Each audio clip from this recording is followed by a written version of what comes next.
ఏదైతే హైదరాబాద్ నగరంలో ఒక హైడ్రా మీద ఒక 3 నెలల నుంచి హైదరాబాద్ ప్రజలందరినీ భయభ్రాంతులు చేస్తూ ఉన్నారు.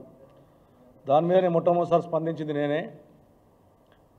దాన్ని కూడా అఖిలపక్ష సమావేశం పెట్టి హైదరాబాద్ నగర ఎమ్మెల్యేలను, హైదరాబాద్ నగర కార్పొరేటర్లను, మేయర్లను, ఎంపీలను, హైదరాబాద్కు సంబంధించిన ప్రజాప్రతినిధులను పెట్టి దీని మీద ఒక క్లారిటీ ఇచ్చి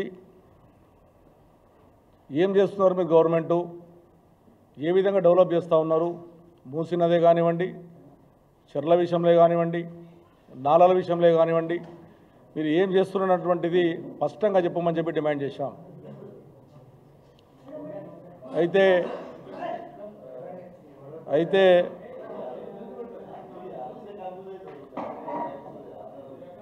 ఇది ఒక విచిత్రంగా హైదరాబాద్ నగరంలో నేను ప్రభుత్వాన్నే కోరుతా ఉన్నాను, ముఖ్యమంత్రిని డిమాండ్ చేస్తూ ఉన్నాను. హైదరాబాద్ నగరంలో ఉన్నటువంటి చెర్లు ఎన్నున్నాయి? హైదరాబాద్లో ఎన్ని చెర్లు ఉండేవి? ఏ కాలంలో ప్రజలు కట్టుకున్నారు చెర్లల్లో? ఇప్పుడు ఎన్ని చెర్లు ఉన్నాయన్నటువంటిది కూడా తెలుపవలసిన అవసరం ఉంది. నేను ముఖ్యమంత్రి గారు అఖిలపక్ష సమావేశం నేను పెడతా అని చెప్పి స్వాగతిస్తూ ఉన్నాం. నిజంగా ఈ పని 3 నెలలు చేసి ఉంటే మా దగ్గర కుక్కడపల్లె బుచ్చమ్మ చచ్చిపోయేది కాదు. ముఖ్యమంత్రి గారు ఒక మాట చెప్పారు నిన్న, నల్ల చెరువులో, సున్నం చెరువులో మీ పార్టీ కార్యకర్తలు ఉన్నారని ఒక పదం వాడారు. నేను ముఖ్యమంత్రి గారికి చెప్పాను, నేను కూడా చెప్పాను, మీ ఆఫీసర్ని తప్పుతో పట్టిస్తున్నారు. నువ్వు పూర్తి క్లారిటీ తీసుకొని ఎక్కడ ఏ చెరువు, ఏది, ఎంత విస్తరణ ఉంది, ఎవరు ఉన్నారు అన్నటువంటిది మాట్లాడి దాని మీద మాట్లాడితే బాగుంటుంది. అంటే ముఖ్యమంత్రి గారు నువ్వు చిన్న అల్లాటప్ప మనిషి కావు. రాష్ట్రానికి ముఖ్యమంత్రి అన్నప్పుడు పూర్తి అవగాహనతో మాట్లాడితే బాగుంటుందని చెప్పి నేను ముఖ్యమంత్రి గారు విజ్ఞప్తి చేస్తూ ఉన్నాను. నల్లచెర్లో ఉన్నటువంటిది 17లో కేటీ రామారావు గారు హైదరాబాద్ నగరంలో ఉన్నటువంటి చెర్లన్నీ కూడా 40-50 ఏళ్ళ నుంచి చాలామంది ఇల్లు కట్టుకున్నారు. ఉన్నదాన్ని కాపాడాలంటే ఆలోచనతో అన్ని చెర్లకు, మా దగ్గర ఉన్నటువంటి ముళ్ళకత్త చెరువు, అదేవిధంగా కాముని చెరువు, ఖైతాపూర్ కుంట, మైసమ్మ చెరువు, సున్నం చెరువు, ఈ బేగంపేట సగం ఉంటుంది, మన శేలిగంపల్లి గుట్టల బేగంపేట సగం ఉంటుంది, నా కాంచన సగం ఉంటుంది, రంగనాథ చెరువు, నల్ల చెరువు, కాజాకుంట, సుమారుగా బోయిన చెరువు, ఓడు బోయినపల్లి, ఈ 9 చెర్లను కూడా ఫినిషింగ్ వేశాం.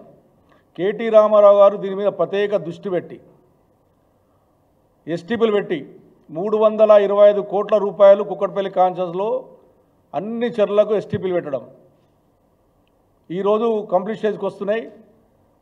ఇప్పటికే మొన్న కేటీ రామారావు విజిట్ చేసినప్పుడు చూశారు. అది కూడా మూసీ నదికి సంబంధించిన చెర్లను శుద్ధి చేసి చెర్లల్లో గ్రౌండ్ వాటర్ పెంచాలని ఒక మంచి ఉద్దేశంతోనే కేటీ రామారావు గారు చేసినటువంటిది కూడా మీరు కూడా ఎంపీ ఉన్నారు, మీకు కూడా ఆ రోజు ఆహ్వానం పంపించాం. ఎస్టీపీలో పోయినప్పుడు మీరు రాలేరు. నేను ఒకటే ముఖ్యమంత్రిగా మళ్ళీ కొడుతూ ఉన్నాను, నల్లజర్లో 17లో అందులో మనం చుట్టుముట్టు జిహెచ్ఎంసీ డబ్బుల ద్వారా సుమారు 2 కోట్ల రూపాయలతో పెట్టి చుట్టుముట్టు కట్టేశాం. కట్టా వేస్తే అక్కడ ఉన్నటువంటి రైతులు, అక్కడ ఎవరైతే పట్టదారులు ఉన్నారో పట్టాదారులు వెళ్ళి మా ల్యాండ్ ఇది, మా పట్టా ల్యాండ్లో మీరు జిహెచ్ఎంసీలో వర్క్ చేయొద్దు అని చెప్పి కోర్టుకి వెళ్ళడం. కోర్టు హైకోర్టు ఏం చెప్పిందంటే వాళ్ళ సొంతం పట్ట కాబట్టి మీరు చేయని వీల్లేదు, 48 గంటల్లో ఈ కట్ట తీయాలి, తీయకపోతే మేము యాక్షన్ తీసుకుంటామని మున్సిపాలిటీలకు డైరెక్షన్ ఇచ్చింది. అప్పుడు ఎంబడే మున్సిపాలిటీ అధికారులు 17లో ఎంబడే చుట్టుముట్టేసినటువంటి కట్టను 3 రోజుల్లోనూ 4 రోజుల పాటు కట్ట తీయడం జరిగింది. అదొకసారి ముఖ్యమంత్రి గారు తెలుసుకోవాలి. 2, కేటీ రామారావు గారు మొన్న ఒక 2 ఏళ్ల కింద అదే నల్లజర్లో మళ్ళా ఎస్టీపీ సుమారు 50 కోట్లు పెట్టి ఎస్టీపీ శాంక్షన్ చేశారు. దానికి రైతులు వెళ్ళి దాని మీద కూడా స్టే తీసుకొచ్చారు హైకోర్టు నుంచి. ఇక్కడ పెట్టనీకి లేదు, ఇది పట్టా ల్యాండ్ కాబట్టి పెట్టనీకి లేదు అని. ఈ కావాలంటే మీ అందరికీ కాపీలు ప్రెస్ మీటింగ్ అయిపోయిన తర్వాత మీకు ఇస్తాం, మీరు చూసుకోవచ్చు అన్ని కాపీలు కూడా. నిన్న ముఖ్యమంత్రి గారు మీ పార్టీకి సంబంధించిన వాళ్ళు నల్లజర్లో సున్నంచెర్లో ఉన్నారని చెప్పి ఒక మాట మాట్లాడాడు. మా పార్టీ వాళ్ళు ఎక్కడ ఇట నా కాన్షియన్స్లో ఎక్కడన్నా ఇన్వాల్వ్మెంట్ అయితే నీ చేతిలో అధికారం ఉంది, నువ్వు ఏం యాక్షన్ తీసుకో. నల్లజర్లో మీరు మాట్లాడినరు, నల్లజర్లు అనేటటువంటిది ఏ పార్టీ వాళ్ళు ఉన్నారు అనేది ఒకసారి పూర్తిగా అధికారులతో మాట్లాడి నువ్వు తీసుకుంటే బాగుంటుందని ముఖ్యమంత్రి గారికి నేను విజ్ఞప్తి చేస్తూ ఉన్నాను. ఎందుకు చెప్తా ఉన్నాను అంటే, మేము గెలిచిన తర్వాత 14 నుంచి ఇప్పటి వరకు కూడా చెర్ల విషయంలో అన్ని ఫినిషింగ్ లేషన్ కాకుండా ఒక ప్రైవేట్ సంస్థ ద్వారా ములకత చెరువు డెవలప్ చేస్తూ ఉన్నాం. ఏదైతే మైసమ్మ చెరువు ఉందో ఆ మైసమ్మ చెరువు ఉన్నదానికి GHMC, irrigation department, revenue department ముగ్గురికి అనుసంధానం చేసి వాసవికి సంబంధించినటువంటి వాళ్ళని బిల్డర్ని పిలిపించి దానికి వాళ్ళ ద్వారానే అక్కడ డెవలప్ చేస్తూ ఉన్నప్పుడు నడుస్తూ ఉంది. అది మేము ప్రైవేట్ వాళ్ళని చేస్తుంది కాదు, వాసవులు చేస్తుంది కాదు. గవర్నమెంట్కు డబ్బులు కడితే గవర్నమెంటే జిహెచ్ఎంసీ ద్వారా, ఇరిగేషన్ డిపార్ట్మెంట్ ద్వారా మైసమ్మ చెరువు ఈ రోజున జరుగుతూ ఉంది. బోయిన చెరువు అనేటువంటిది బోయినపల్లి. ఆ బోయినపల్లిలో సుమారుగా 73 ఎకరాల ల్యాండ్ ఉంటే 13 ఎకరాల ల్యాండ్ 1981లో అక్కడ నివసించినటువంటి వాళ్ళు 1981లోనే ఆ ఇండ్లు కట్టుకున్నారు. ఎస్సీ కాలనీ అది. కావాలంటే అవి కూడా మీకు పేపర్లు ఇస్తాం, ట్యాక్స్ పేపర్లు ఇస్తాం, అవన్నీ ఇస్తాం. అక్కడ ఉన్నటువంటి నరసింహరావు అనే 68 సంవత్సరాలు ఆనే పుట్టాడు. దానికి నోటీసులు ఇచ్చారు మీరు. దానికి కూడా మొన్న మేము కోర్టుకు వెళ్ళాం. కోర్టు నోటీసులు డిస్మిస్ చేస్తూ కాపీ ఇచ్చింది, అది కూడా మీకు ఇస్తాం. ఏదైతే మనకున్నటువంటి రంగనాథ్ చెరువు ఆల్రెడీ దాన్ని కూడా 30 నుంచి 40 కోట్లు ఖర్చు పెట్టి ఒక బ్రహ్మాండమైన పార్కు చేసి చుట్టుముడు వాకింగ్ టాక్ చేసి దాన్ని కూడా కాపాడే ప్రయత్నం చేశాం. వర్క్ నడుస్తుంది, మీరు చూడవచ్చు. ఇప్పటి కూడా మైసమ్మ చెరువు నడుస్తూ ఉంది. ఏదైతే ఉన్నటువంటి మనకున్నటువంటి నల్ల చెరువు విషయానికి వచ్చినప్పుడు కట్ట విషయంలో జరిగింది మీకు ఇంతకుముందు చెప్పాను. కాజకుంట 8 ఎకరాల 17 గుంటలు ఉంది. దానికి ఎంత విచిత్రం అంటే అది 2 జడ్జీలు ఉన్నారు దాంట్లో.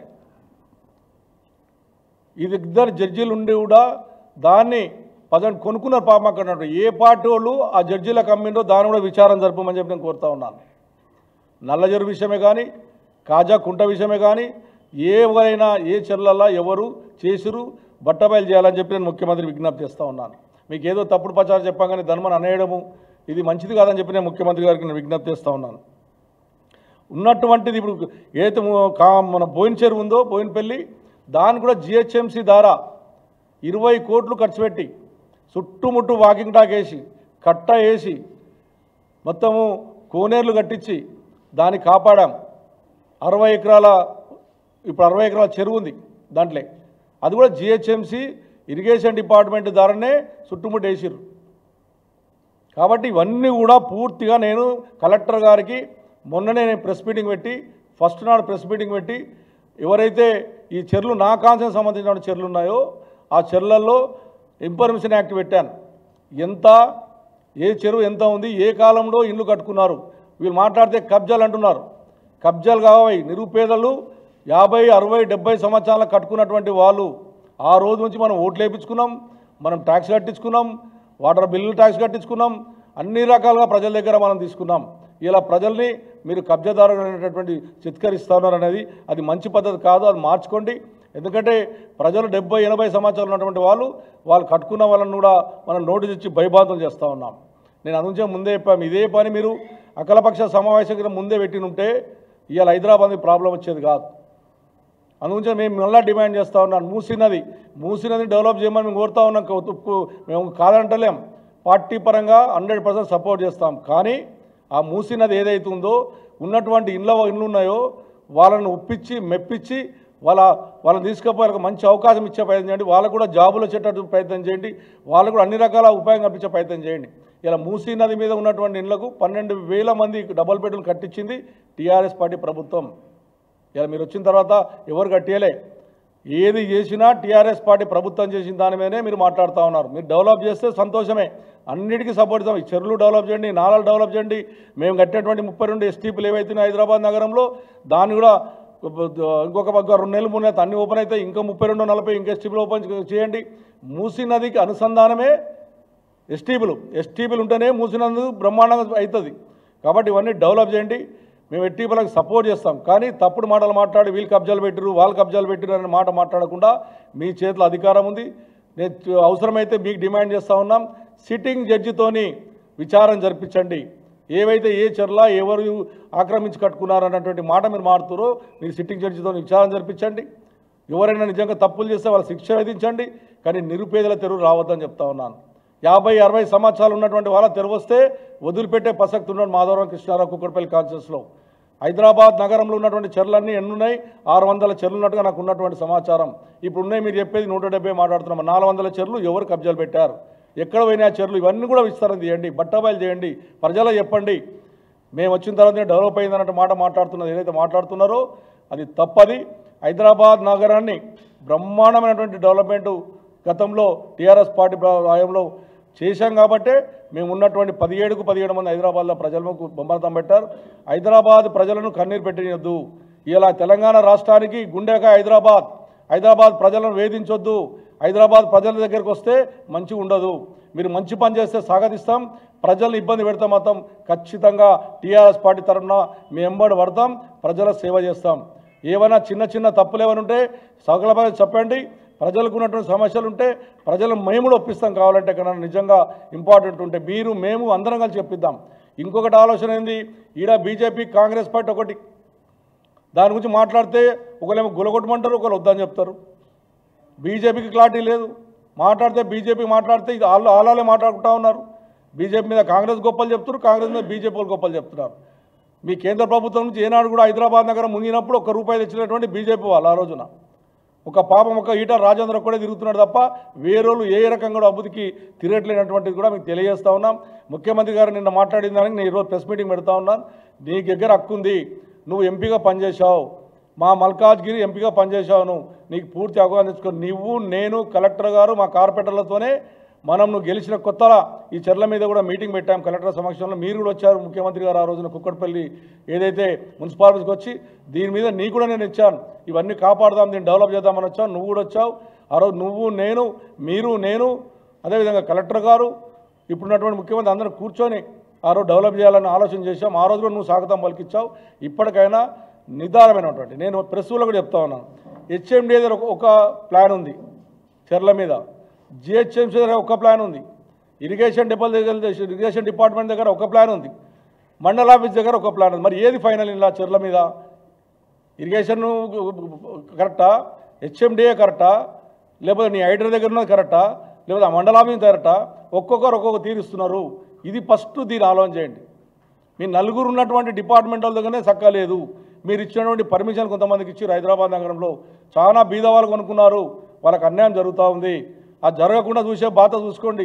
పొట్టన చేతులు పెట్టుకొని చాలామంది సాఫ్ట్వేర్ ఉద్యోగస్తులు మీ దగ్గర ఉన్న పర్మిషన్లు అని చెప్పి కొనుక్కున్నారు, దాన్ని ఇలా పలగొట్టే ప్రయత్నం చేస్తున్నారు. కాబట్టి ఒక క్లారిటీ ప్రకారం ఆలోచన చేయమని చెప్పి నేను ముఖ్యమంత్రి గారిని, అదేవిధంగా మీకున్నటువంటి అధికారాలతో హైదరాబాద్ నగరాన్ని డెవలప్ చేయండి.